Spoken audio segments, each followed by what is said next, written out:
Dinas Perindustrian dan Perdagangan Aceh, serta kebijakan yang dilakukan untuk mengatasi inflasi, terutama terhadap inflasi musiman seperti inflasi karena hari-hari besar.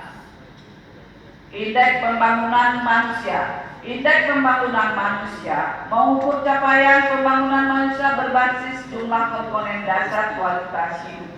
Sebagai ukuran kualitas hidup, IPM dibangun melalui pendekatan tiga dimensi dasar.